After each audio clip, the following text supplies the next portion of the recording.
Hello, Night Nation. Trace Trelko joined by Adam Eaton. Welcome to a special Sunday night edition of Sons of UCF Live, just back from the Scott Frost press conference.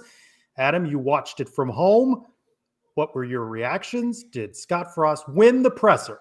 Trace, good to see you again. I see you more than I see some of my family members at this point here, which is awkward, but good to be back on the show. Obviously, we'll have some guests. Dylan Barnes expected to join us. Brandon Helwig from UCFsports.com expected to be with us here as well. We'll obviously take your questions all night in the chat. So be vocal. Feel free to interact with us, Trace. But I think he won the presser, right? I think he won the presser. I think he said all the right things. He was certainly measured, and you could tell there was some thought behind it. And I think all in all, he did a really good job. I think he's in the A range. I don't know if A plus, but I give him an A for his press conference appearance on Sunday night.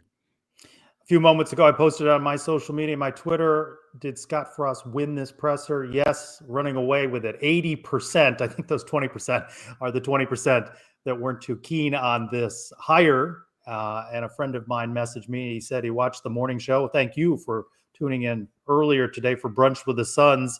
We bookend your day previewing the Scott Frost press conference and following up now.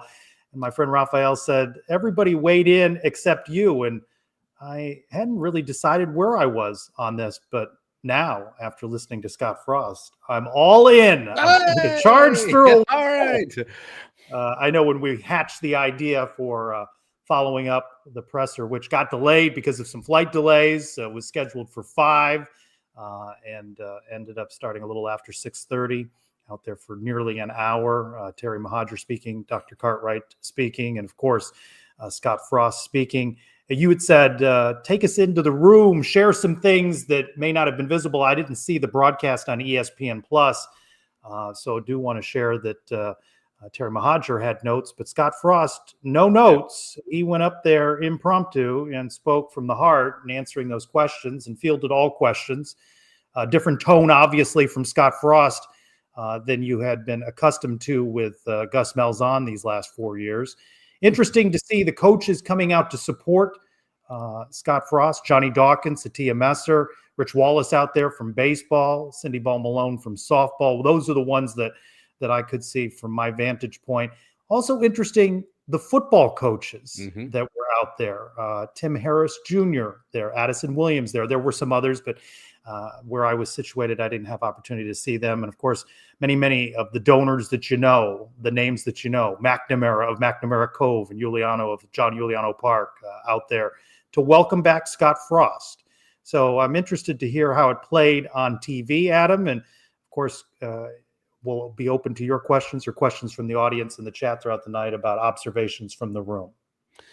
Yeah, I mean, it was a really good production, I think, by UCF. I think they did a nice job on the video angle. A lot of interesting crowd shots. You mentioned the dignitaries that were there. We saw a lot of that, too. Two of the coaches I took note of, we saw Cam Martin there. We saw Kenny Martin there as well. And, of course, Sean Beckton, who was mentioned sort of in without saying his name. I think Frost mentioned him at one point in the answer, Trace. A couple of things I kind of noted down that I thought were interesting on the press conference that I'll get into. The first and foremost, if you think back to Scott Frost's press conference in December of 2015, when he got to the scene, he talked a lot about what UCF was going to be. UCF fast, we're going to do this. He was non-committal tonight about the offense. In fact, saying we're going to go fast sometimes. Sometimes we may slow it down. Sometimes we don't want to hurt the defense. I've learned a lot in a few years. I thought that was interesting. He really stepped back from that UCF fast stance and just said, we're going to do whatever right. I got to assess the offense. I got to assess the league. I thought that was interesting that he did not commit to an offensive style, which was kind of the brand that he brought to UCF his first time here. He made mention. Do you think that was wise, though, not to, brand anything off the top here? Yeah, I do to an extent, right? Because that just tells you he doesn't know maybe what's going on. And that was my larger point I was going to get to at the very end, but I'll get to it now.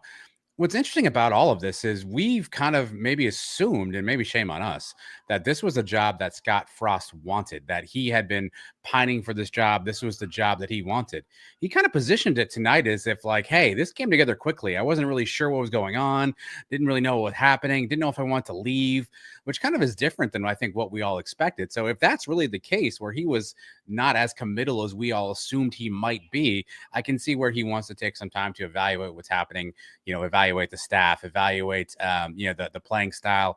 Somebody asked a question about transfer portal, and his answer was like, dude, I don't even know yet. Like, give me some time to figure that out, which again, makes you think that this is something that did come together really quickly. But I do think he's learned a little bit, and he's not committing to something right now until he gets the chance to evaluate, which may be the 5 additional years of wisdom that he gained, not being at UCF, being other places, and kind of learning how to be a coach at those stops. Well, let's talk about a moment off the top when that photo op shot of Athletics Director Terry Mohajir and Scott Frost holding up a jersey, a UCF jersey, a number 10 jersey, and Scott Frost saying, "Hey, not my number, but I know a guy." That was an interesting moment, perhaps teeing up Mackenzie Milton possibly joining his. I thought you guys were thinking John Rice Plumlee. Oh, my bad. Shoot, I didn't even think of that. I thought it was Dylan Risk. I didn't even get the chance that we were talking about Mackenzie. Oh, look at that. Well, perhaps I am in error there. I may be reading too much into matters, but I thought that was an interesting moment. Interesting as well, Scott Frost's demeanor. With experience, you gain wisdom, and he's experienced a great deal in that journey back home, his other home, Lincoln, Nebraska, right? And he's a changed man from that experience. His wife there, he mentioned 3 kids and an opportunity to raise them in Central Florida. And I came away feeling, I mean, this is a young guy, right? 49 years old. Maybe this is his last spot, right? His last stop on his coaching journey and career. I don't know. You get bought into these pressers. This would have been a downer if we'd been grading this poorly. I'm interested in the comments from people who watched it, and I know you'll show those throughout the show. I think he spoke from the heart, and I felt good about the positioning that he offered Night Nation during this presser. Well, you mentioned the jersey comment and the number 10. That was followed up pretty quickly by basically the comment is, "I hope you all don't expect us to go undefeated." And then he said, "quote, there's a lot of work to be done here." And I think that was really smart for him to kind of say off the top. I'd been saying on a bunch of different shows, I don't want 2017 Scott Frost. I want 2024 Scott Frost. And that seemed like a really quick way of him divorcing himself from, we're not 2017. This is not the same team. This is not the same situation that we walked into. I thought it was interesting as well. A couple of times, Trace, I think he went out of his way to make sure he mentioned that UCF had stepped up in competition, that they were now in the Big 12, when we're not in the American anymore. We used to be in the American. There was a lot of commentary around that. And I think a lot of that is laying the groundwork of saying there's a lot of major work to do at this university. There's a lot of major work to be done to get this football team back to where it is. And I think that's smart. I think, again, maybe the 2015 Scott Frost, who is full of ego and vim and vigor, gets in that press conference and says, "We're going to win in year 1." He didn't make any such declarations tonight. He did not declare we're going to be a champion in year 1. He did not declare we're going to do X. He said, "I'm going to find the guys who want to be here, the guys who want to play for UCF. We're going to coach them the right way. And, quote, we're going to build this thing the right way." He didn't talk about fast fixes, didn't talk about winning tomorrow, talked about building it the right way. And I do think it was a really measured press conference. But I think it was intentional to say, this is going to take some time to get this thing up and running again. Trust me that I've done this in the past. I want to take that same DNA and do it again, but it's not going to happen tomorrow. I thought that was a wise strategy on his part as he talked to basically Night Nation again for the first time in, 7+ years now. That presser ending not too long ago. I sent you over some sound bites. You pulled one. The last one, if you'll play it, you shared with me right before we went on from Scott Frost. We did the right things here and pushed the right buttons and got it done. And I think we can do that again. In fact, I know we can do that again if we do the right things. UCF, to me, is unique in the country because it's still in its infancy. It might be a toddler now. When I came before, maybe it was in its infancy. But most schools in the country, when you look at the landscape of college football, are kind of pegged where they are. And generally speaking, that's where they're going to be. I always thought since the first time I came until now that the potential for growth and status in college football is bigger here than it is other places, and I'm excited to take the challenge to try to get it there. I see a comment, Adam, if you could show, if you see it, David Erickson, Husker fan here, excited to adopt UCF as my Big 12 team. Interesting to see some of the comments. I saw one on social media, on Twitter, saying they seem to, referring to Night Nation, love Scott more than we do in Nebraska. And the pressure, he spoke of going back there and family reasons. And We knew those reasons, but to hear it from him in the venue before the donors and assembled media, it resonated a little bit differently with me, at least, that, there were reasons that he went there, and it didn't quite work out, right? But now a chance at rebirth and renewal for him in his coaching career. Yeah, I think he was upfront a little bit about that, right? Like the tough decision he had to make, the reasons why he went there. It's funny, he didn't say the word Nebraska one time. He referred to the other place I went and the place I was at last, right? He didn't say the word Nebraska, which is probably smart in this kind of a setting. And yeah, I mean, I think, Terry Mohajir was very upfront about that in his first opening remarks, which is every university and athletics department is different. They run differently. They have different pressures, different things that happen in them. And I think that was his way of saying, yes, it didn't work out in Nebraska, but that's Nebraska. This is UCF. We know how to do things here, and Scott knows how we do things here as well. And I thought it was interesting the way he was kind of marrying those two things together, saying, I'm okay with maybe the Nebraska tenure not going as well, because that's not our environment. Scott knows our environment, knows how to win in that environment. And again, I thought that was smart off the top for Terry to, again, separate himself out from, I'm not worried about what happened when he wasn't here. I'm worried about what he did when he was here and what I think he can do as he gets back here.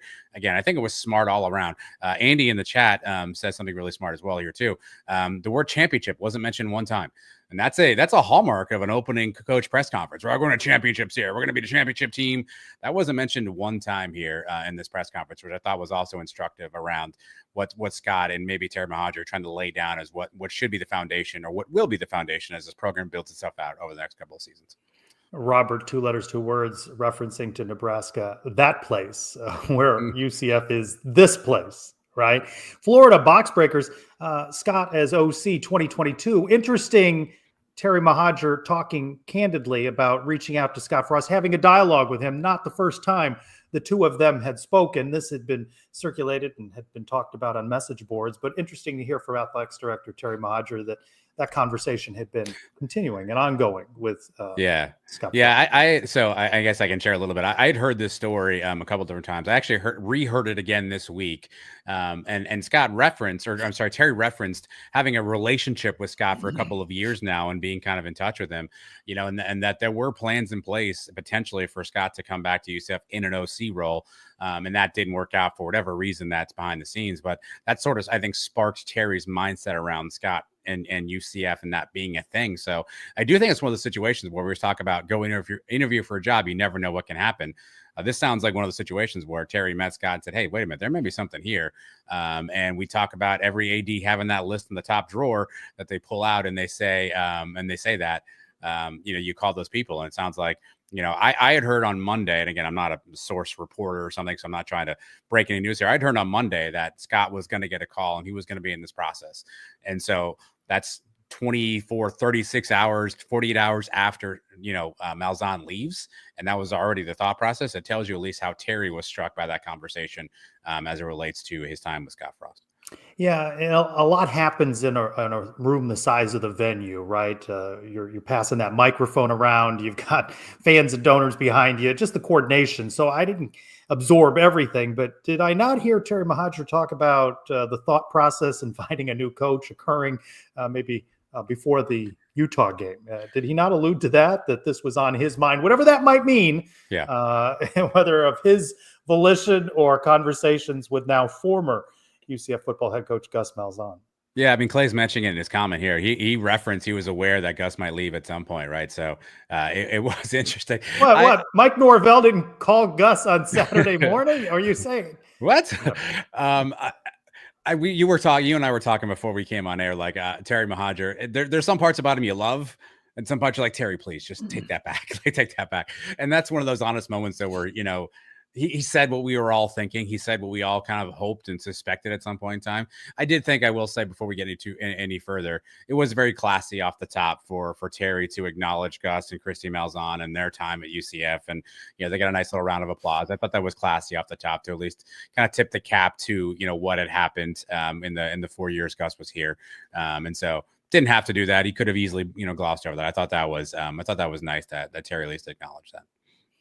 Yeah, as you might think with one of these, perhaps there was a podium press conference, a scrum as it's called, with Athletics Director Terry Mahajer with Scott Frost. Neither of those happened.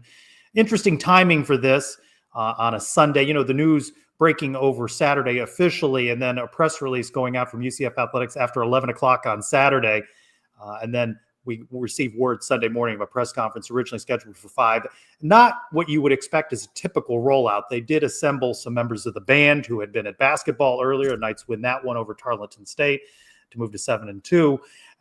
And the cheerleaders and Nitro, but not quite the same experience that you might think that you would have for one of these rollouts. And everybody's busy, of course. I believe this in the case of Scott Frost, who struck me. I thought it was interesting when he talked about pulling back into his old parking place in 2016 and 17. And, you know, we didn't have opportunity to ask in the go-round many questions, but I would like to have heard more of the nostalgia. UCF social media and production captured some of him walking through the halls and the corridors, but I wonder what was going through his mind as he saw what was familiar and what had changed. I guess he's going to hole up in the Celeste Hotel for a couple of days. That didn't exist when he was head coach at UCF. And as we were talking to Clay Pasco, who's part of our crew and behind the scenes right now doing some things on production, you know, Scott Frost is new to him. And we heard Brian W. Peterson on Brunch with the Suns this morning talk about, nearly 100,000 alums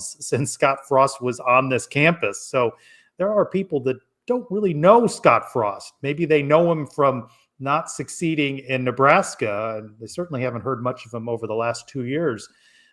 You know, he's new to a lot of Knight Nation, but of course, those donors assembled in the room, there was applause. I don't know how it came across on TV, but there's genuine affection in welcoming his wife, and his children back to Orlando.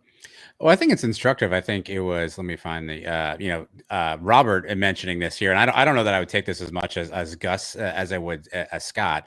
I think this is his, third go round being named a head coach at a university. Obviously, second time here at UCF. I got the sense he didn't want all this fanfare, didn't want all these bells and whistles. He just wanted to get to work. You know, we talked about, I've been on ground 6 hours at this point. I think he was wrong, by the way, because I saw the tweet. I think he's only been here like 4.5 hours. Yeah, I was going to say, he said 6. It may have felt that way. From what we understand, had to leave LA, some children in tow, needed to be dropped off in Arizona for some family to watch the kids. They were going to drag the kids across country. So it's he and his wife here. And you know, that portal opens and he's got to talk with players. So I think some of the delays in the flight plan, I don't know if he got to do that, but he's got a lot to do in a short period of time now.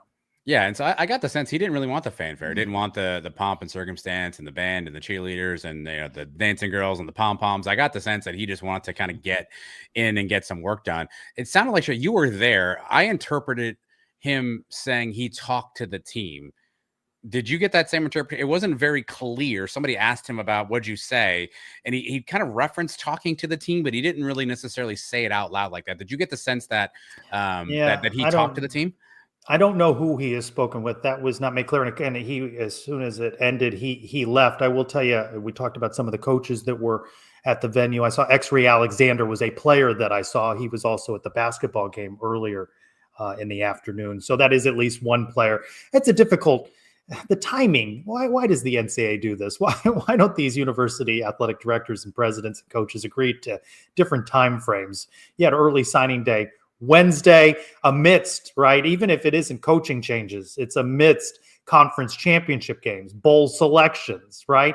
And then the portal opens. It's an awful lot that happens. And when you have a coaching change, for whatever reason, you've terminated somebody or someone's moved on to another job, you've got to scramble through a lot of details. And as we know in this cycle, only a couple of prime jobs have opened: North Carolina, West Virginia. Hey, Barry Odom, congratulations. Hey, you're now at Purdue. Way to go. About 24, 48 hours ago, some in Knight Nation concerned Barry Odom might have been an oppressor on a Sunday night. But that's not the case. He's going to Purdue. So a lot for him to do in a very short period of time. And we're forgetting the kids. I mean, as Clay Pasco has told us, the kids just had finals, right? So there's also some actual schoolwork being done too. And the last thing I see, our guest is here, Trey. So the last thing I'll say is, I thought it was interesting. He said that he wanted to take the time to hire the right staff. And he kind of made mention to maybe making quicker decisions in previous stops, but he wants to take the time to find the right guys, hire the right staff. Again, he kind of said this came together quickly, and that's when he sort of, without naming Sean Beckton, said there's a guy who's here, who's been here a long time, who's a legacy, and I think that guy will be fine. Like, when I think we all know that's Sean Beckton, right? Which is awesome, by the way, because I think that connective point between all the eras is fantastic. But I thought it was interesting. He was kind of saying, I'm going to take some time to hire my staff, so we'll see how long that takes, because I do think that'll be another big part about about how this tenure in round 2 goes for Scott Frost. A lot of talk about culture, of course. He was asked about it. Scott Frost asked about it. And our friend Robert, 2 letters, 2 words, talking to Shaquem Griffin. We'll play that in a little while. But I want to bring in our first guest of the evening, former UCF kicker Dylan Barnes, a friend of the program. Welcome back to Sons of UCF Live, Dylan. How we doing, guys? Doing well, doing well. Culture was a question that was asked of Scott Frost. It's something that he speaks of and players speak of. What are your recollections of Scott Frost around the concept of culture? It was very strong, very strong. We had a lot of great leaders within the building, on the coaching staff, and amongst the guys, just being able to rally behind and kind of set us on the right direction with a lot of things. Terry kind of asked about it or kind of mentioned it today. He wanted to talk to some former guys, former players. Granted, I was not one of them, but he said, I wanted to talk to the guys that weren't playing. They were the walk-ons. They were the guys that were trying to get that starting spot. And in a way, I was like, that I would gladly, at that point, we had already kind of set something up to where I was going to come on tonight, and I was like, this is a perfect segue. In 2017, I think I touched the field for 1 play for a kickoff, right? And it was some of the most fun I'd ever had playing football. And I was not on the field, just because of how strong everything was inside of that building. It was just fun to be around it. Oh, I might have lost you guys. Nope, you're back. there you are. You're good. Yep. Am I here? Yep. Okay. No, it was just a lot of fun to be around the guys. I mean, we fed off of each other. We all pushed each other day in and day out.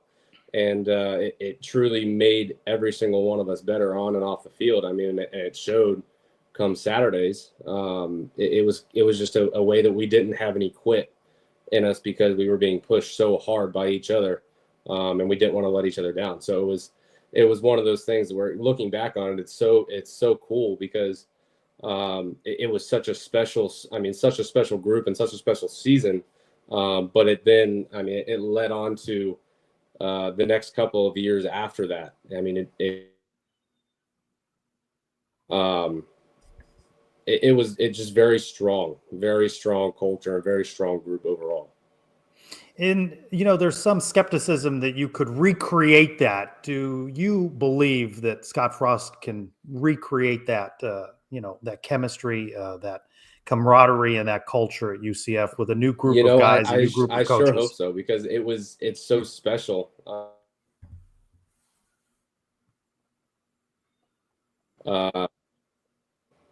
It's one of those things where it's going to be a challenge, and I think he talked about that and mentioned that it's going to be a little bit of a challenge to try to get back to that, because it was so special. But to answer your question, yes, I do think that he will be able to recreate it, simply because Scott and maybe I'm wrong about this, but I feel like he's a smart enough man to where he puts the right people around himself to go ahead and put himself in a spot to succeed. And with how we did and how the fan base is around him, I think he might have a little bit longer of a runway than maybe other coaches would have. Or at least I hope so. I hope the fan base gives him that, and it's not this expectation of, hey, we need to go undefeated or 11-1 in year 1, right? Not to say that they can't do it, but it's just a very high expectation that, hey, like he said, there's going to be some growing pains, and that is the truth. There's going to be a little bit of a grind to it, and there's going to be some growing pains because these guys have to figure out what their own identity is amongst themselves, just like we did. I mean, there was things that, you know, we went through to where, I mean, it wasn't perfect by any stretch, but it's definitely going to be interesting, especially with the day and age now, with NIL and what kind of factor does that play in, and the portal being so easy to kind of jump in and jump out of current situations. I'm curious to see how they maneuver that going forward. Dylan, obviously the last couple of years for UCF haven't been great. As you've kind of watched from afar, what have you seen, I guess, maybe that's been, you know, missing from UCF? And how do you think Coach Frost helps to kind of fix that or rebuild that? One big thing, obviously, for me, because I went from Frost to Heupel, is just the style and power offense that we had. You know, we went from this high-powered kind of juggernaut of a more of a slower ground and pound, but it was up tempo in a way, but was definitely a lot slower than what we were used to. So, I mean, I expect it to be kind of a similar way to where he had it, maybe a little bit more methodical in how he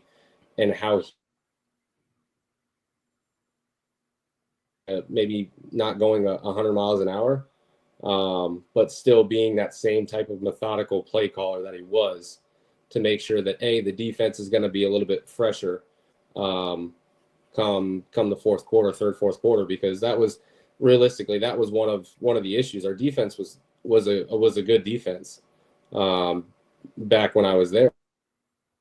They were on the field for 2/3 of the game. So it just wears on the body after.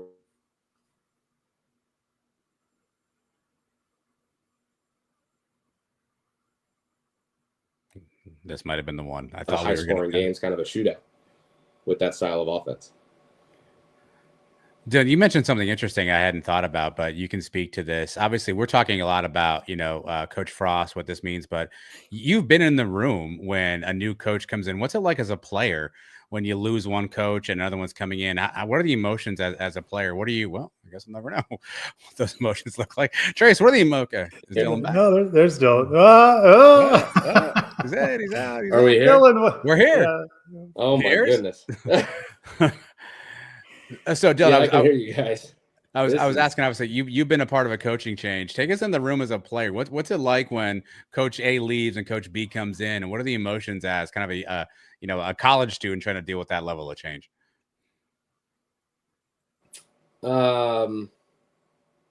It's interesting. I mean, there's definitely a lot of questions that come about. It can be a little unnerving at times, but I think the situation that we had with Frost leaving and us leaving on such a high versus the guys, right now.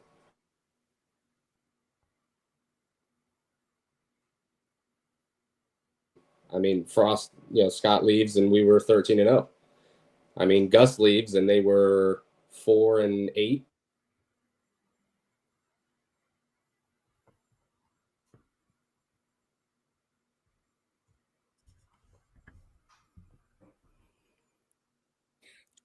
Hi, Trace. Dylan, come back. That's a sweet hoodie. I'm not gonna lie to you. That's a good flex to have that Peach Bowl hoodie. I would like to say the guys that are there now are going to be excited, or at least I hope they are, because the Scott Frost that we had back in 16 and 17, you worked, but it was damn sure a lot of fun. Dylan Barnes, former kicker for the Knights. We appreciate you spending a few moments with us, going down memory lane with Scott Frost. I appreciate you guys. Thank you. Thanks, Dylan. All right. Good seeing you again, Dylan. One of the bites that really caught your ear, wanted to play before we bring in our next guest. about Scott Frost recognizing there might be some success here at UCF that maybe he overlooked on his previous stop. Yeah, I mean, it was hard for me to leave. It was emotional. When you're climbing the ladder of success in life, sometimes they forget to tell you to stop when you're happy. That's a pretty solid bite. Wise words. Yeah. Wise words. Yeah. Just back from that presser and all over this story all week is Brandon Helwig, publisher at UCFsports.com, part of Rivals. Brandon, welcome into Sons of UCF Live, a special Sunday night edition. Yeah, it's great to be here. I mean, it's just kind of surreal that we're even talking about this right now. I mean, you called it in the dungeon.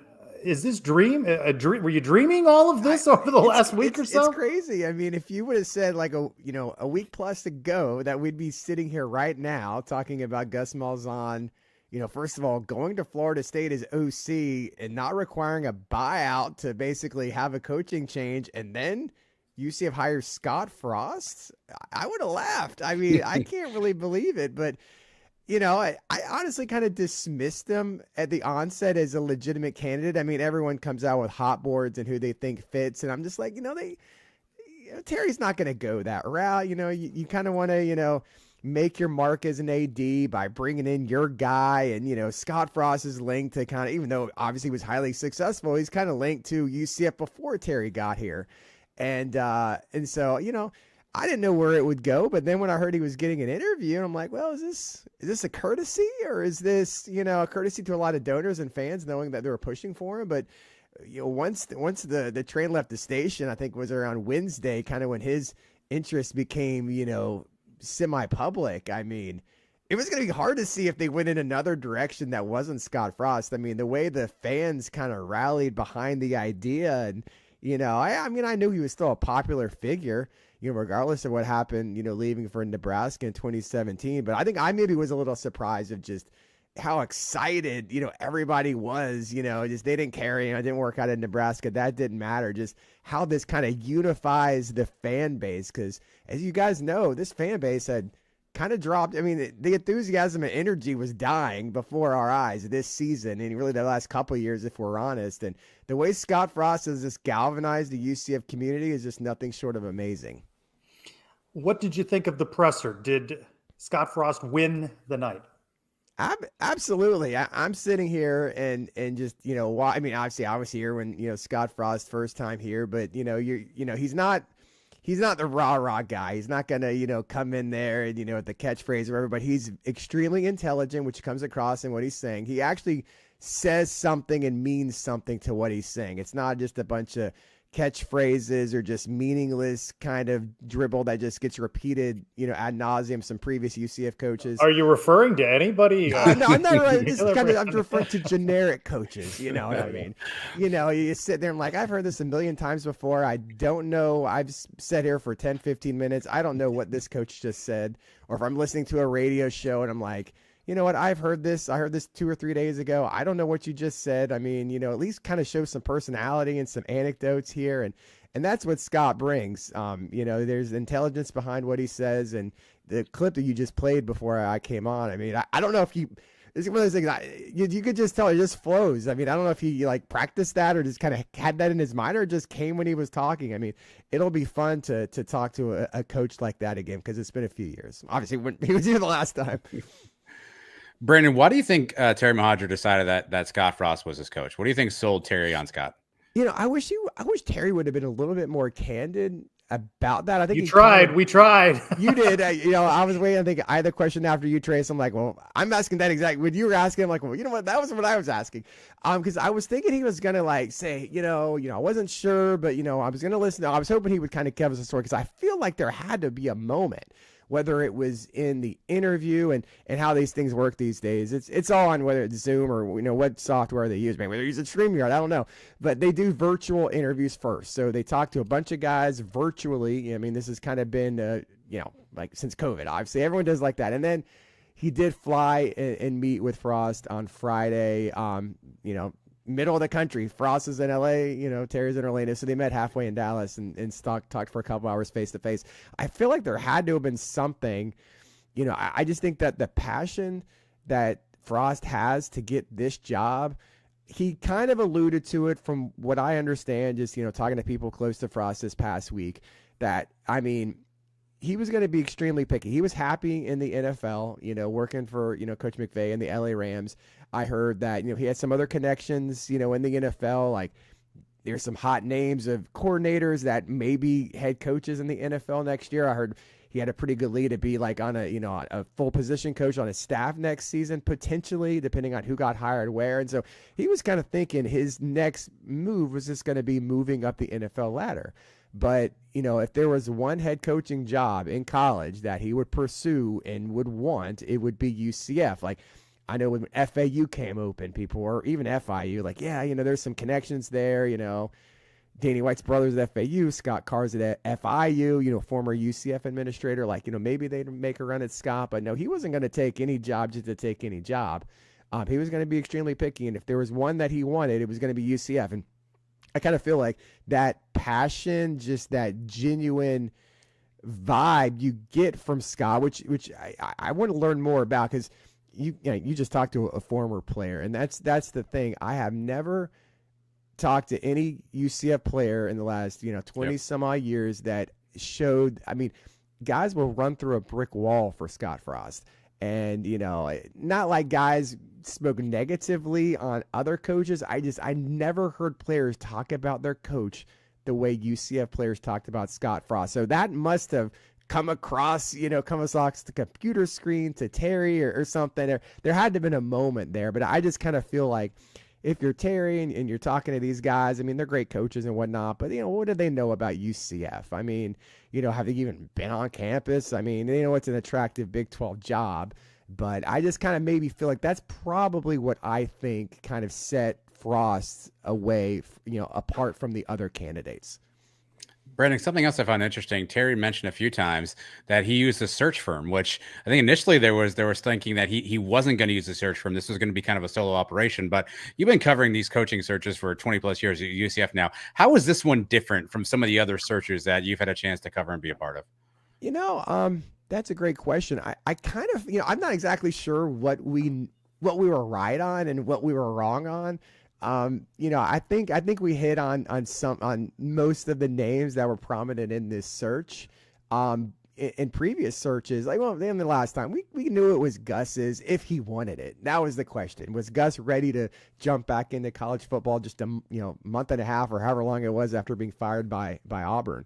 And the other searches, like Josh Heupel, like, his name was not on any radar whatsoever. I mean, when he was introduced, it was like, who's this again? Like, oh yeah. I mean, I knew who he was from his Oklahoma playing days, but for some fans, like, they didn't even know who he was. And then Scott Frost kind of came out of nowhere. I think at that point in time, we were just assuming, UCF's in Florida. We got to get a guy with Florida ties for recruiting and whatnot. We weren't thinking, Frost, he's all the way to Oregon. Is that a fit or not? I mean, so he wasn't on the radar then. This one, you kind of feel like we had a decent idea. Jamie Chadwell, I believe, was a prominent figure in this head coaching search earlier in the week. He's at Liberty. They weren't playing in a conference championship. I mean, depending on who you talk to and who you believe, I think Jamie Chadwell wanted it known that UCF was talking to him, and he kind of made it public through various means that he was in the mix. I think from his camp, he wanted people to believe that, maybe he was offered the job first. I don't know if that's true. I don't think that was true, but he wanted it out there that he was the primary figure in the search. And then he wanted it known, well, I'm out of it. So he kind of pulled out pretty quickly. But I know he was in the mix. Barry Odom's name, UNLV head coach, who today took the Purdue job, I believe he was in it. Andy Kotelnicki, who's the Penn State offensive coordinator, he was in it. Obviously, they talked to other Lincoln Riley. I had heard that. Was Lincoln Riley in it, Brandon? I don't know. I mean, it's funny because I heard that name about an hour before The Athletic put it out there. I'm like, I thought it seemed pretty legitimate where I heard it from. I'm like, can I really post this? Like, people are going to laugh at me if I say, UCF was inquiring with Lincoln Riley. Is there any chance, snowball's chance in hell that could happen? Probably not. But, I do feel like, Terry, talked to a lot of coaches. I mean, I think he said it, that, he talked to a lot of sitting head coaches.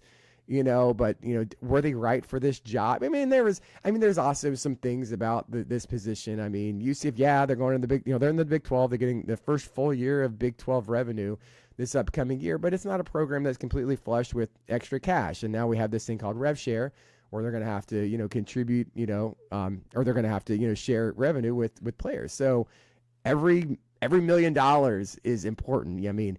They're sitting head coaches like, I know John Summerall, the head coach at Tulane, which I guess North Carolina, something happened when we were gone. I know he was in the mix there, but I think he's got a pretty high buyout at Tulane. Even Barry Odom at UNLV has got like a $3 million buyout. So those things you got to think about. Like, is it worth it to not only pay your next head coach, $4 or $5 million, whatever it is it worth it to pay the school they're coming from some huge buyout as well? You got to look at the financial things. And when you look at everything Frost brought to the table, it didn't work out in Nebraska, but his passion for the job, knowing how this would, unify the fan base, I got to feel like that's worth, a few dozen, if not more, maybe another 100, shareholders. It's going to add up. People are so excited about this that, I think the move, for UCF, this was, I don't know if I would have come to this conclusion a week ago, but now looking at everything that's transpired, this is, I think, the best move that Terry and UCF could have made.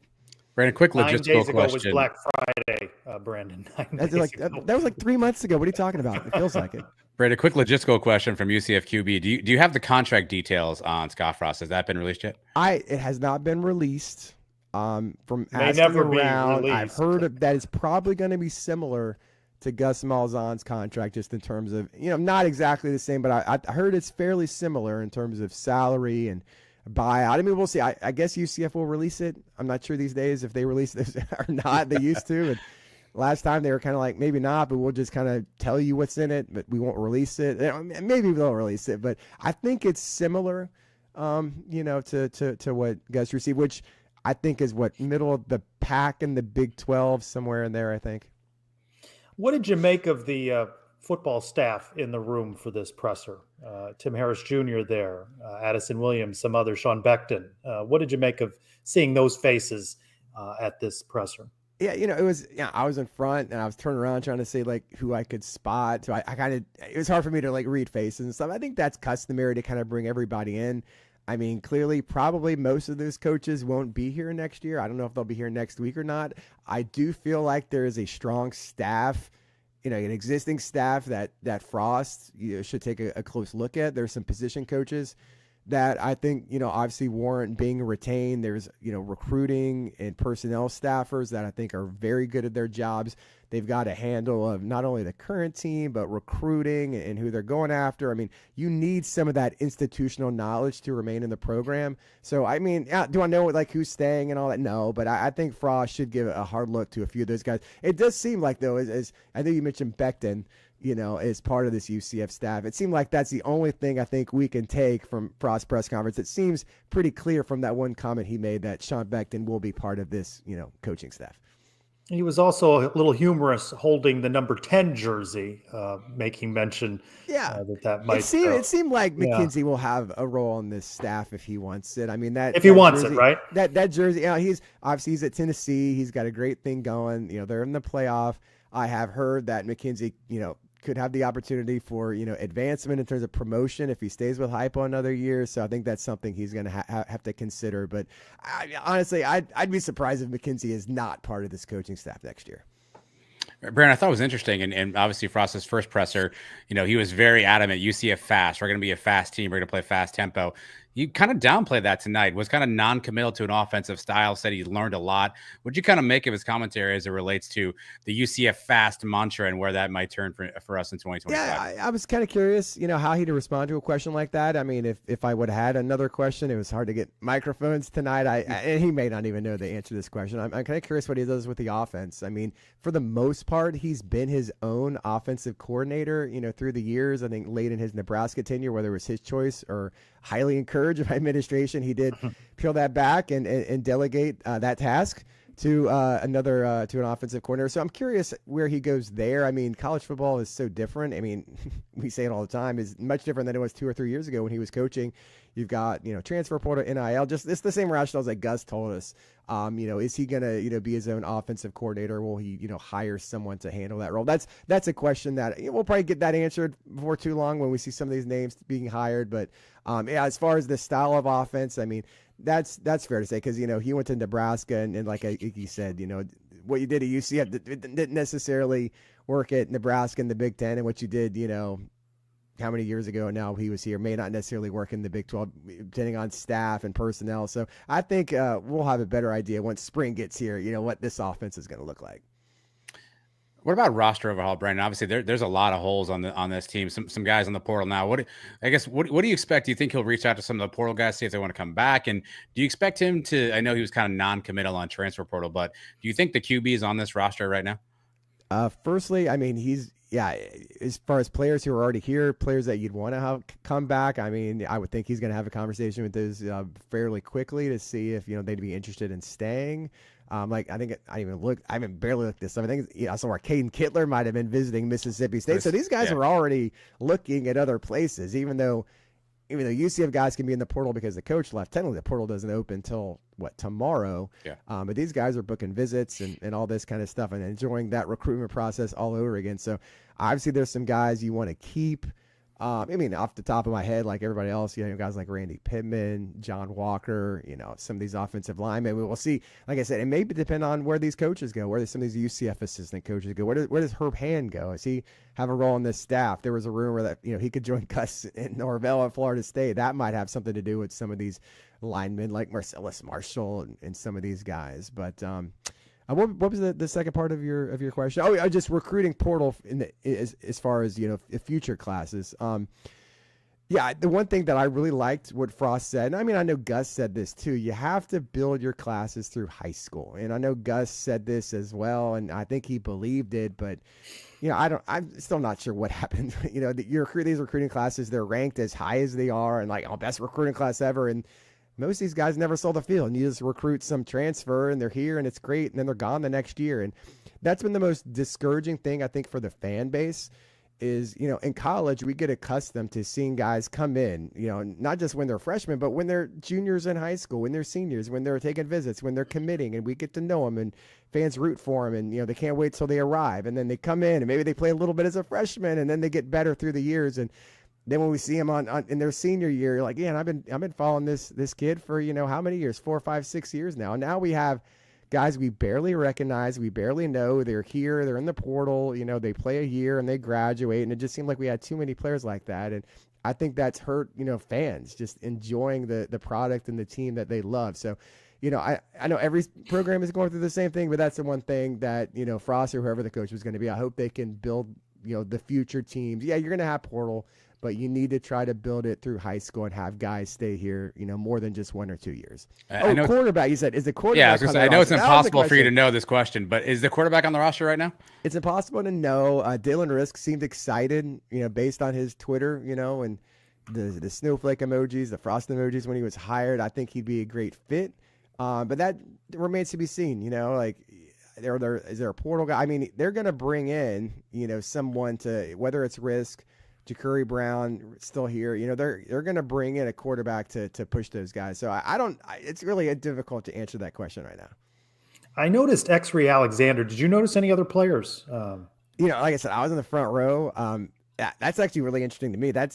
I mentioned guys you want to keep a minute ago. I mentioned Randy Pittman. X-Ray Alexander is definitely one you want to keep. I mean, he emerged as a big time linebacker prospect. Went from FCS school last year to Idaho, played a little bit at the beginning, and then he was one of UCF's best defensive players by the end of the year.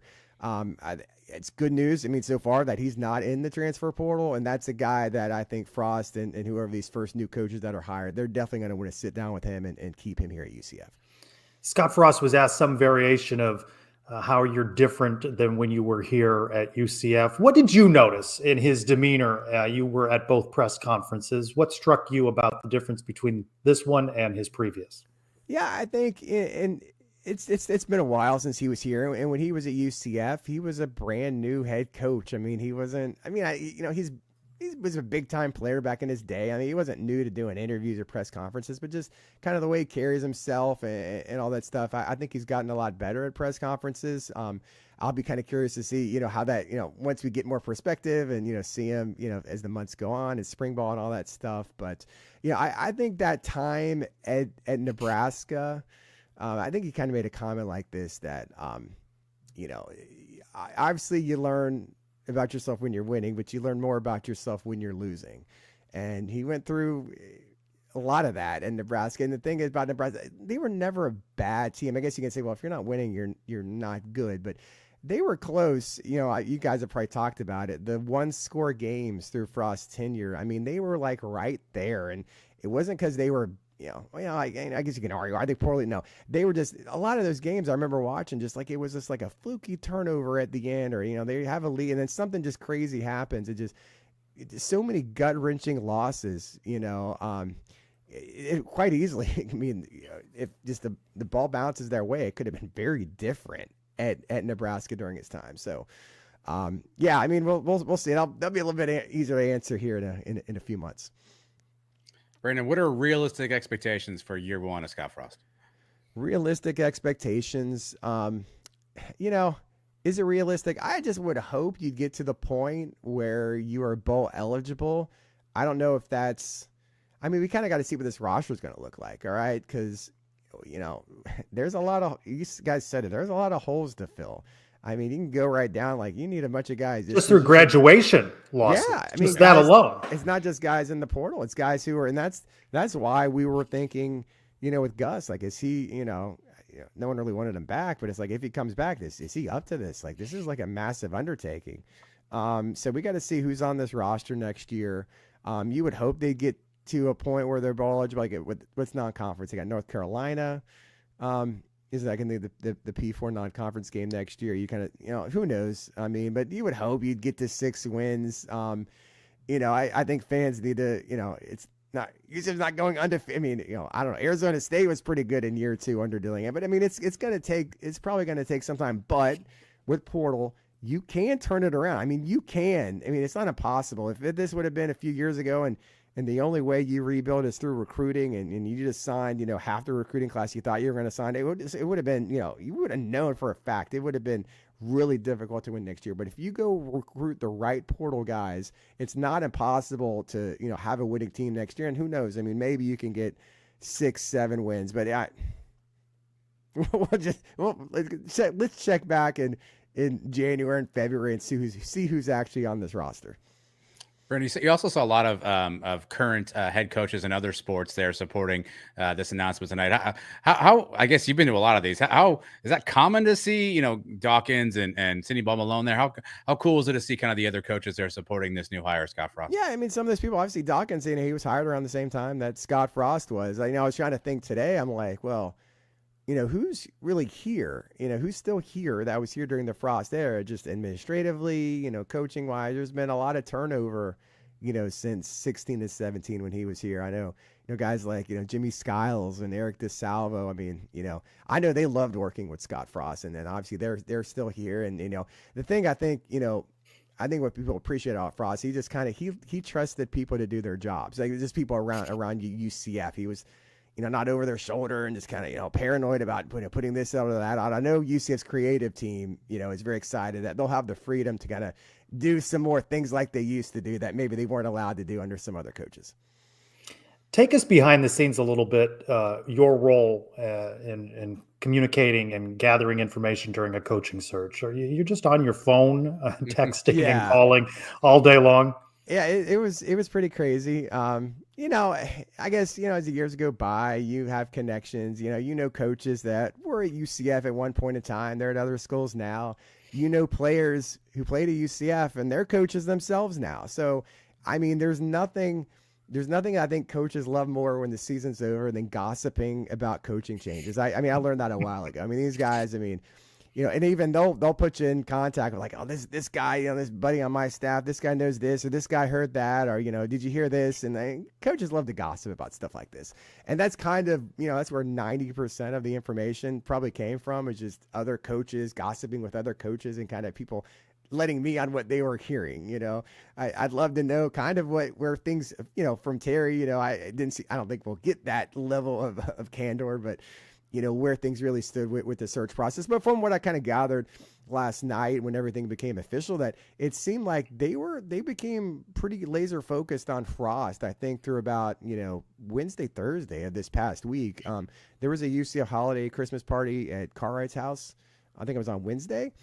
And, all the top donors were there. And from what I gathered from talking to people who were there, is like, Cartwright and Mahajer, they were asking a lot of these guys, like, what do you think about Scott Frost? Like, what do you remember about him? What did you like? What did you dislike? What are your concerns? Like, do you think this is a good idea? So, and they were kind of feeling out a lot of donors about Scott Frost, and he had a lot of support in his corner. A lot of the guys you see, a lot of the names you would recognize as top donors, were really pushing for Scott Frost. And so, I don't know if there, like I said, we were talking before, was there a moment that Terry, but I think it all kind of contributes to the decision, whether it's the fan base on board. I mean, I'm sure Terry had to be aware once Frost's name got out there that the fan base was clamoring for this move. The donors were contacting Terry, texting him, letting him know. He had to be aware of that. And like I said, he may have made the decision even not taking that into consideration, but I think everything kind of contributed to this decision. How important were those Friday championship games? You saw Tulane lose to Army in the AAC, and of course, Barry Odom and UNLV lost later in the evening to Boise State. Yeah, from the initial intel we got, is that those games could be meaningful in terms of what direction UCF went. I mean, early on there was some buzz about Summerall at Tulane, and from what I've gathered by talking to other coaches, their contracts at Tulane are private, so we don't really know things like exact buyout numbers. Everyone thought his buyout was really high, so someone hiring him away was going to have to pay Tulane some sum that was probably at least $5 million.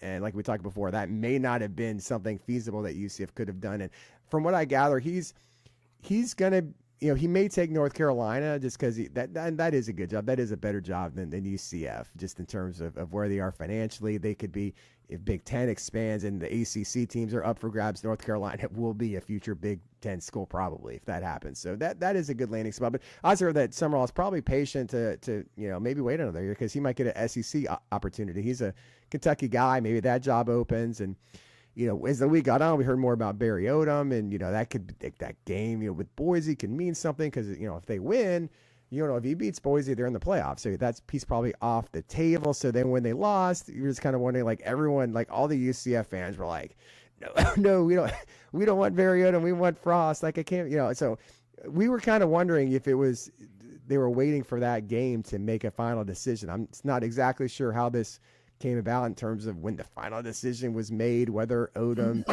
maybe Purdue was interested or not. I'm not sure. I'm not sure if Odom really mattered at the very end, but before we knew what happened, we thought there may be something to that, Mountain West game in terms of where UCF would go.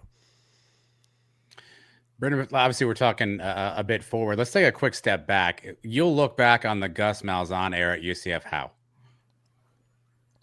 Oh gosh. I would look back on the Gus Malzahn era as winning the off season, but floundering during the season. It just seemed like, I feel like the pinnacle, the peak of Gus Malzahn football at UCF was that Gasparilla Bowl at the end of 2021, his first season. And then even when we get to the next year, you feel like, UCF has talent in the AAC. We got to get back to that point of winning conference championships. And yeah, they did get back to the conference championship game, but there was some colossal, I'm trying not to say a certain word, but there was some games that, East Carolina, you win that game, you're hosting game day. Navy wasn't even good that year. What was their record at the time? I can't remember. It was not good. I know they do the triple. I know it's tough to prepare for, but it seemed like Scott Frost could prepare for it. Scott Frost, could run a triple option in practice, but it seemed like they got to the game and they didn't even realize they were playing an option team, and they just it's a home game. You win that game and you host the conference championship game. That would have made a world of difference. And then you get to the conference championship, and it's just a whole cluster of, you're in the championship, and Mikey Keene in the red shirt, and is he going to play or not? He doesn't play, and then you're playing Thomas Castellanos, you're burning his. It was just, and then I think their other guys were checked out because they were going in the portal, and just you lose that game, and just it seemed like it was downhill ever since that. Towards the end of that 2022, and then 2023. I mean, I didn't think it was that bad just because John Rice was out for a while, and that kind of contributed some of those losses in the middle. But that Baylor game just had such a just stink on the whole season to start out the home Big 12 slate like that, and it was like watching someone force a square peg into a round hole. That's what it was. Do we have that soundbite? We've done that soundbite a lot. I've worn that one out. Yeah, but I gotta say this, Gus. I mean, he was a nice guy. I mean, I feel like I'm kind of like ragging on his era. I mean, he transformed UCF recruiting to kind of where I always thought it should be, and then just other coaches weren't able to do it. He had the Big 12 backing, which makes a big difference. He was a great fundraiser. He got a lot of people behind when NIL and collectives, the Kingdom became a thing, and he did such a good job to position UCF. It just, for whatever reason, it just didn't work. Brandon, I'm curious again with your connections. What's the reaction to Scott Frost's hire outside of UCF? So some of the national guys you talk to, other coaches that are not connected with UCF. What's the feedback you've heard on the Scott Frost hire? I really haven't been in it to like hear a lot of feedback. I was kind of surprised in a way that it seemed slightly muted. And I think some of that has to do with just the timing of where we're at, first year of the playoff, and everyone's like, what's going to happen with these championship games, and then where are these teams going to fall?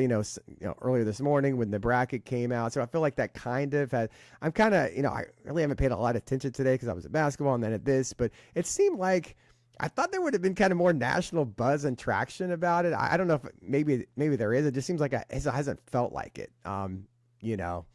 Maybe it's just kind of the timing of where everything is. Because I feel like Gus, when UCF hired Gus, that was a dead time because that was February and nothing was going on at that time. So I feel like that one kind of was the national buzz just because, Gus Malzahn come from the SEC going to UCF. I feel like that kind of made a bigger splash. But yeah, I mean, I don't know if I've really kind of felt that this time around for whatever reason. So all eyes will be focused Monday on the portal opening, but soon after it'll be the hiring of coaches. What would you expect to be the time frame as Scott Frost begins day one officially on Monday? Yeah, that's going to be interesting because he's going to have to hire a few coaches, I think, like ASAP. Like, maybe it's come out now when we're talking. Maybe it's tomorrow. I mean, there's got to be, 2 or 3. I kind of feel like he's got to hire fairly quickly. I know he made a comment. I think he was asking about Mackenzie Milton and getting the band back together, and he kind of had a good joke on that. I think he said something like UCF is a different program now than it was when he was here the first time. The resources obviously are far greater, so he has to hire the right coaches and the best coaches. I think before he was hiring the coaches he could hire, based on salaries, friends, whatever, what decisions made he went into to hire the previous staff. So he's got I think defensive coordinator is a huge decision for him.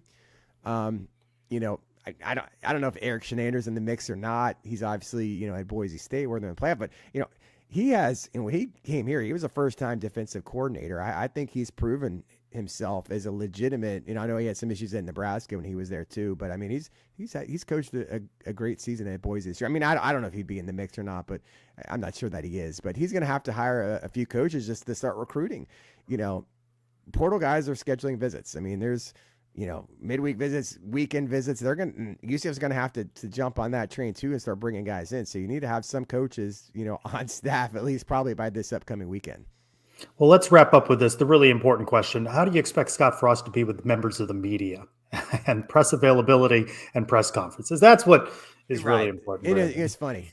You bring that up because there was that time period. Was it Tuesday where like the Jamie Chadwell, the Liberty coach, was like all the buzz, like, oh, maybe he's going to be the guy. And I'm looking up, I'm like, let me look up his media policies. All right, let me find their game notes from Liberty. Let me find the game notes from Coastal Carolina. I'm looking, and I'm like, he's at a G5, and he's got more restricted media policies than Gus Malzahn. Like, how did that happen? More? Yeah, it was during the week. You talk to Chadwell and 2 players one day. That's it. You don't talk to coordinators ever. You don't talk to other coaches ever.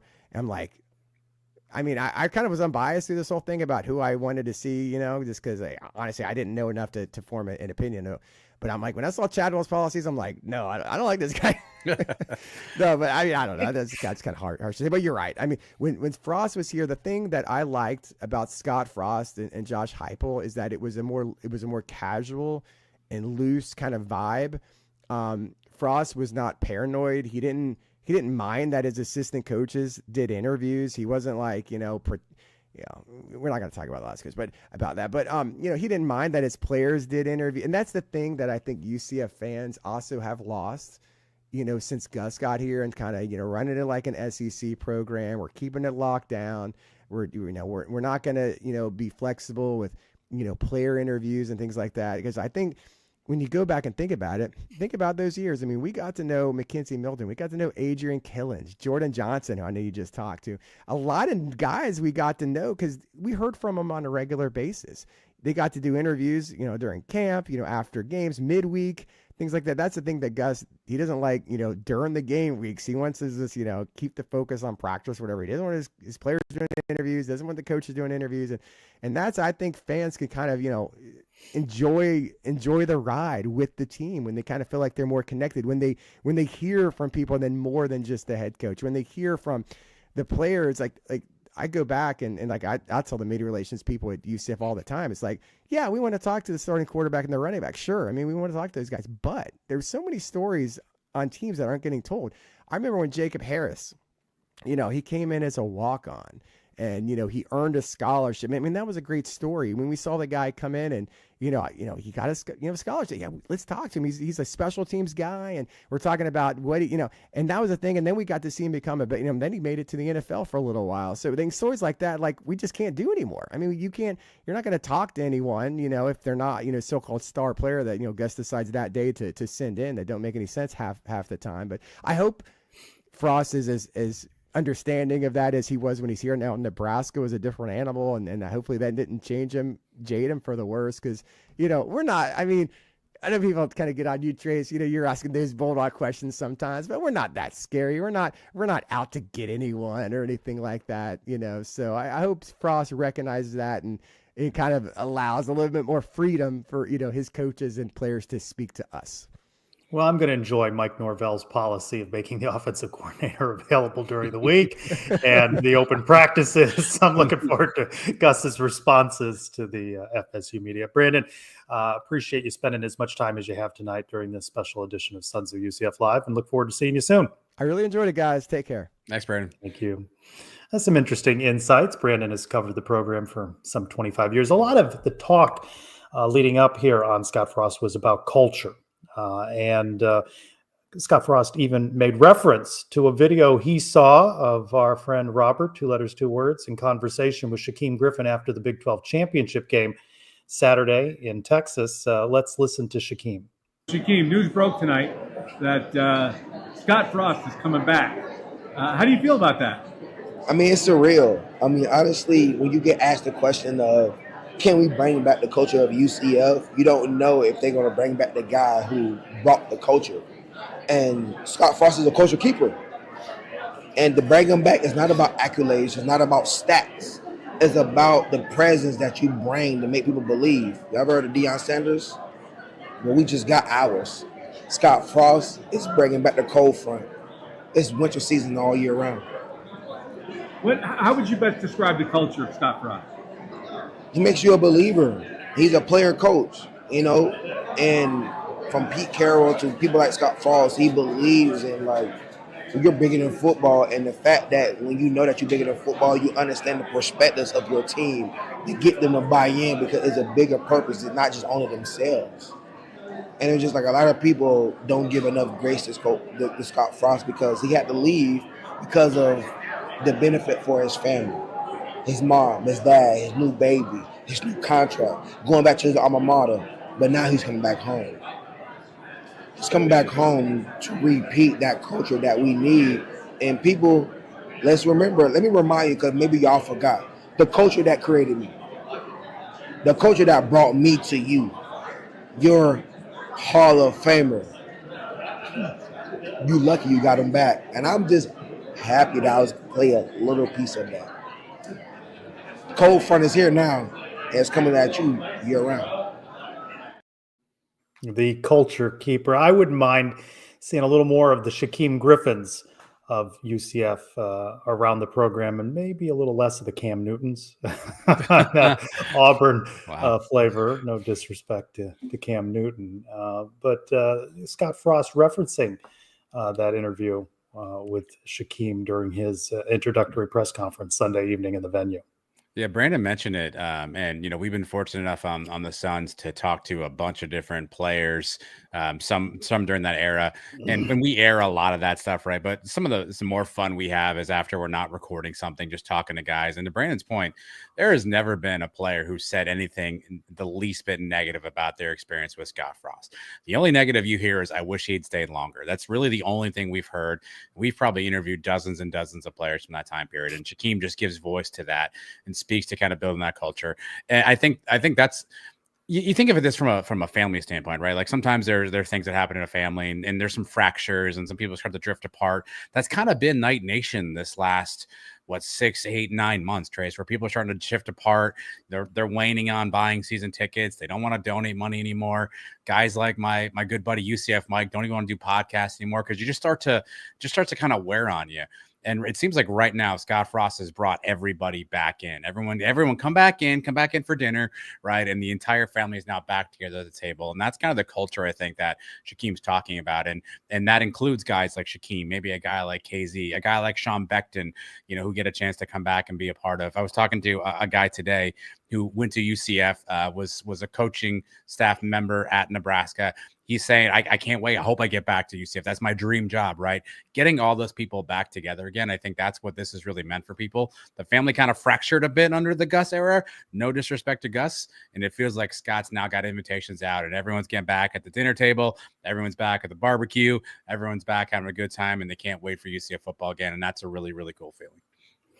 And the final soundbite we want to play from Scott Frost is in response to my question about maybe a chip on his shoulder. By the way, this guy can still coach and may have something to prove. Yeah, being out of coaching for a little while was tough on me because I love it. And I think when you are a competitor, you want to be in the arena fighting. And it would have taken a special arena to get me to say yes and to come to start to fight again. But I know what I'm capable of, and I know what we can get done here.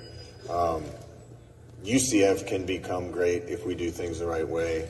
And there's a little bit of me that wants to prove the type of coach that I think I am. And I'm going to get a chance to do that in a special place. I like that soundbite. What was your reaction when you heard it? Yeah, he hit every note tonight, man. I got to give it to he hit every note. And I thought it was more impressive. He didn't have any paper, didn't have anything scripted, spoke from the heart. And that's part of the, again, I'd said this a bunch of times on the show. If you looked at Scott Frost candidate and whoever candidate be, and he kind of went down the checklist, right? What does that person have? What does that person have? Like there's something to be said for somebody who's hungry to do the job you want to give them. There's something to be said for somebody who has something to prove and wants to go out and give their all. And I think Scott checks those boxes, which maybe other coaches didn't or couldn't portray that level of excitement or that level of hunger. And so, look, we're an underdog school. He's back to an underdog role, and it feels like the perfect fit at the perfect time. Also, breaking news: Juan Soto to the Mets, $765 million. Is that all? That's all. Oh, that's going to make Andrew Cherico very happy. We'll bring is. him in just a moment.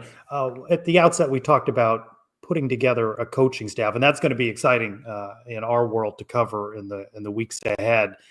What do you think? Does Mackenzie Milton come back to UCF in some type of coaching role?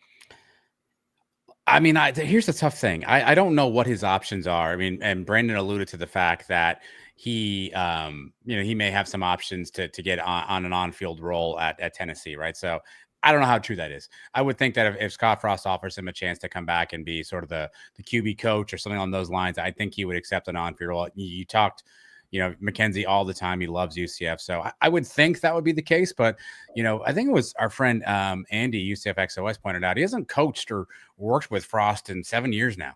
Right. And they had that little stint. I think Frost was the coach at the Army All-American Bowl or something like that. And Mackenzie was on his staff. But it's been a while since they've been together. And so I think that's the that's interesting to think about. But I got to assume that KZ would want to come back home and be part of the Ohana that sort of raised him.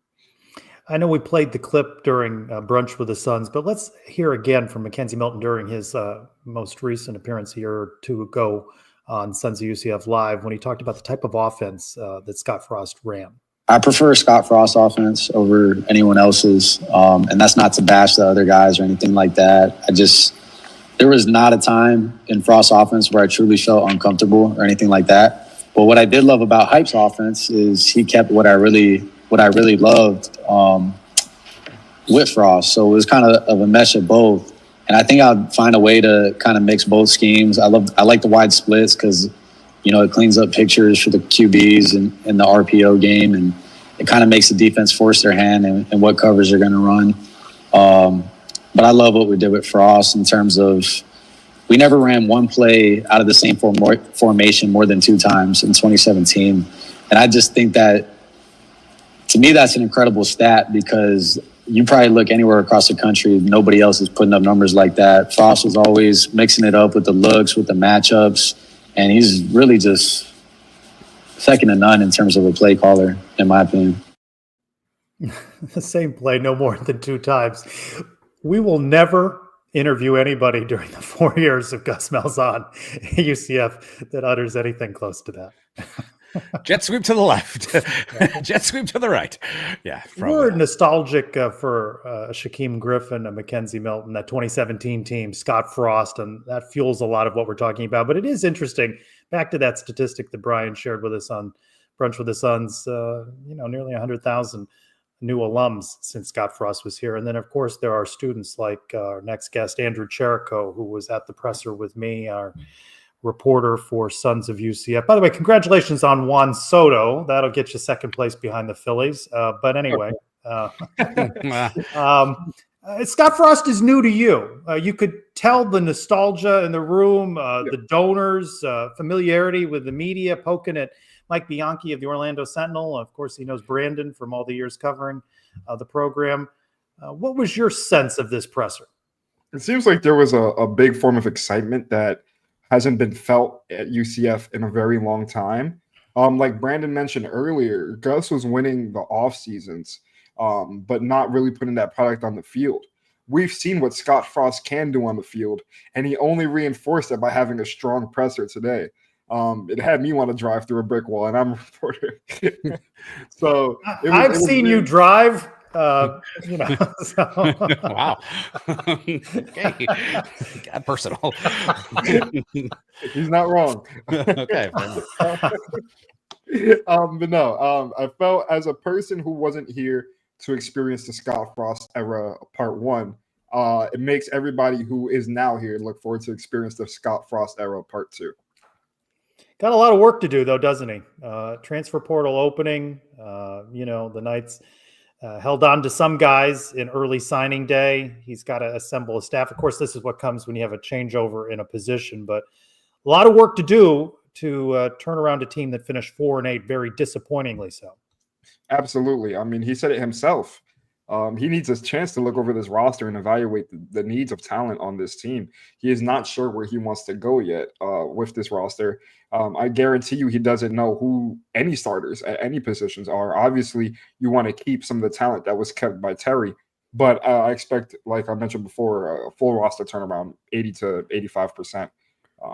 It'll be interesting to see how he plays it. I do think that with the new resources that he has, being in the Big 12, having not as much, we're not getting the revenue share yet, but having more money available, having the conference name to our title, he was recruiting well in the American with the resources he had. I can only imagine the smart recruiting he's going to do in the Big 12. He's not just going to throw money at any player who's a decent transfer or a veteran from a well-known school. He's going to look for these 3 or 4-star players who are going to make an impact and possibly do that all around the team. Andrew, what's the first line of business if you're Scott Frost? What's the first order of business? What's the first thing you think you'd want to tackle if you were in his shoes right now? It has to be first of getting his staff around him. He wants to get the offensive coordinator, defensive coordinator, put together a team who's going to put him in the best position to win. And then realistically speaking, it's what all begins with a team is the quarterback. He has to evaluate the quarterback position like no other position. UCF has always had strong running backs, and I doubt that there will be a significant drop-off. No offense to RJ Harvey. He's fantastic.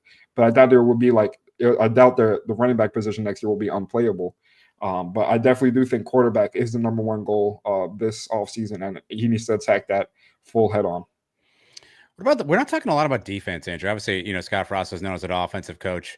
What do you think that needs to happen on this defensive side of the staff? What do you want to see them kind of do? How do you want to see Scott Frost remake or kind of overhaul this UCF defense? Like everybody has mentioned before, it's all been in the culture. You can bring in as many good defensive guys as you want, but if they're not playing their heart out every play, you're not gonna win. It's as simple as that. And I guarantee you, he will put together a team, coaching staff that will want to build some players around him. And it won't just be transfers. A thing with Gus this offseason is that he heavily relied on transfers for the defense. You barely saw any homegrown players outside of Ricky and Lee on the defensive side, and you saw younger players in the later weeks of the season. I guarantee you're going to see a good mixture of young players and veteran players on this team. And these veterans might not come from same conference, but he's going to evaluate the talent as best as he can. In my time learning about Coach Frost, he's always been known as a good evaluator and a very smart guy. I expect him to do the same for the defense. He won't be a coach that solely focuses on offense. He wants to be all around the team. What struck you about Athletic Director Terry Mahajer's introductory remarks as he brought Scott Frost on stage? Got a little emotional. Yeah. A very interesting moment. Yeah, honestly, I had expected Frost to tear up more than Mahajer did, but it was the exact opposite.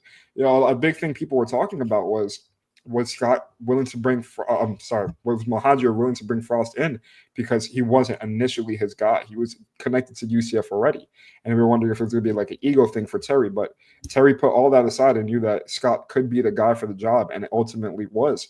During his press of the day, it seems like he has a vision with UCF. He knows that Scott is in a position to put UCF in that position. And you can also talk about the fans, the nostalgia, the boosters, everybody around is happy with this hire. You're barely seeing people who are having negative reactions, especially today after the presser. And Terry was also pretty motivational with what he was saying. He was saying this is a Scott Frost who is not the same Frost in 2017. He's smarter. He'll be better with his money. He'll be better with his evaluations. And not only that, but he has the resources now to take UCF to that next level once again. I find curious Christian Simmons' comment. He's made it on the Pegasus podcast, made it on Brunch with the Suns about UCF has a 2017 problem. And it has felt a little bit like Terry wanted to distance himself from that. Gus not too big on talking about 2017, but it puts you square back in 2017 when you bring Scott Frost back in. It's inevitable. When you think Scott Frost, you think of that season. It's the legacy that he created at UCF. No other coach has done that. No other coach had the turnaround like he has had in this program. He was asked about culture today. He was asked about legacy. That is all connected with him. He's never going to escape that 2017 season. One of the first things he said in his speech was, I hope you all don't expect me to have another undefeated season again, because it's truly unrealistic. But he knows that just his name being connected with UCF, that's the first thing that fans think of. I think it's a smart idea for fans to start calming their expectations. And I think a simple expectation is just to expect improvement. One of the main things he mentioned is that he wants to focus on the little things, focus on the discipline. You see, you can't have a cultured team if you don't have discipline and do the little things the correct way. That's how things fall apart. That's how accountability is no longer in the picture of being the coach of the football team. You have to do the little things right. So he was selling me on the culture. He was selling me on doing the little things right, which is everything right that a coach should say. Andrew, why do you think Terry Mahajer hired Scott Frost? Why do you think he was the choice for Terry right now for this team? I would say it was more, you look at the first pricing. It's something that it's not obviously the biggest factor, but it's realistic. You can't bring in any guy that you want to with the budget that UCF was currently in. Secondly, you talk about the experience with UCF. He brings a dynamic as a coach that no other coach could bring. Having a previous tenureship with UCF, and not only that, it was a fantastic time. So they didn't really leave on bad terms, except for the fact that he left himself. There was no hate in that exchange, except more disappointment. He said it himself. It was like he felt pressured to go do new things instead of staying. You guys mentioned a quote earlier. It's when you're climbing up the ladder, you forgot to stay where you're happy. So I think that's a big factor into it. And then thirdly, I think he's just a very smart guy. He knows how to evaluate talent. One of the major things everybody was talking about in this process was we need to find a coach who can do more with less, not a coach who can do less with more. Who else fits that but Scott Frost, especially at UCF? Obviously, it didn't have the success at Nebraska, but when you look at the roster that he assembled in 2017, 2016, it was successful, and they didn't have all the pieces. He developed guys from the ground up, 2-3 stars that could have been 4 stars, but due to undersized, not being that fast, he was able to put all these guys on the field and look like they were one of the best teams in the country. All right, everyone's fired up tonight, Andrew. We won the press conference. We're, the best team ever, yada, yada, yada. A lot of holes to fill, a lot of things to do. Still a lot of time before the ball actually gets put down for our first game next year. What are your expectations for this football team in 2025? What will you personally be satisfied with as a result of the upcoming season? It's 12-0. Come on. Okay, well, fair enough. That's 12-0. I'm not putting on the Dion glasses, all right? It's Sober Sunday. That was an earlier gimmick. Sober Sunday. Sober Sunday. Congratulations. Well, Sober Sunday night. I don't know how it was Sunday morning. No, honestly, I think I feel like 6-6, getting back to 6-6 with the roster that he's going to take on is fair. I'm getting to a bowl game, hopefully winning that bowl game. But the most realistic expectation is just to see a change in the dynamic of this team. UCF for the past 3 years has felt flat. It's felt non-energetic. It's felt like it's lost a step since the previous years. And I feel like he can bring that back, even if it's not the same winning record that everybody expects. The 9-3, the 8-4, that's not realistic at this time. Hopefully, you want to get back to that in the future. But seeing the consistency, one of the main reasons why UCF has lost so many games this year, you have false starts, penalties, fumbles, dumb snaps, dumb plays, special teams, all of the above. Those are things that you hope to see eliminated with Scott Frost. And if he's losing games, but losing games in a respectful way that are not just dumb mistakes, that's improvement in itself. We'll let you go with this little preview of what you're working on. You were out at men's basketball earlier before the press conference with Scott Frost. UCF gets the win. You'll have that recap for us? Absolutely. UCF. I was due 20 minutes ago, by the way. No. I'm getting that probably in tomorrow. I don't even know what day it is. As the guy supposed to, Andrew, take your time, buddy. Take your time. I don't even know what day it is. I was asked funny a couple minutes ago. Was I in the mirror practicing Shaquem's name prior to my question earlier? I was like, yes. I can't believe I messed that up. I'm blaming that on me being drunk. I'll take that. I think that was the mimosas. It was. Absolutely. That's why that happened. It's not because I stuttered. Andrew Cherico as he swigs down what we believe is water.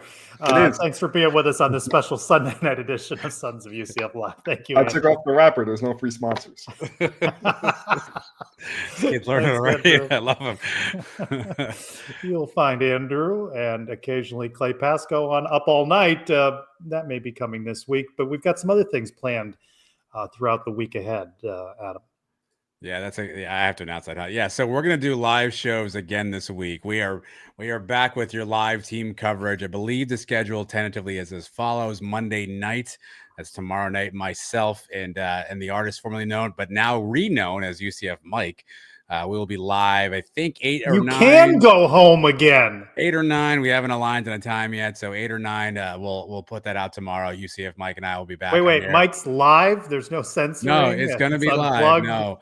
We got a couple guests lined up already, so we're excited about that. Tuesday, Christian and Bailey Pegasus podcast will be live here, 8 p.m. Wednesday, another live Around the Kingdom, and probably Around the Kingdom overtime after that. I think starting at 8 p.m. on that as well. Thursday, Sons of UCF Live again, 8 p.m. And Friday, we're all going to take a large nap. So that is the schedule for the week here. The Sons will be here to take you through the rest of this week. Again, we're hoping to get some coaching announcements. Obviously, we'll see who's in or out of the portal, who UCF may be in the mix on potentially recruiting. So we will have you covered wall-to-wall live programming every night this week. You said that very well. I want to thank you for putting everything together. Thank you, everyone, for watching all of the Sons of UCF programming. For Adam Eaton, I'm Trace Trelko. Go Knights! Charge right on, everybody. Good night.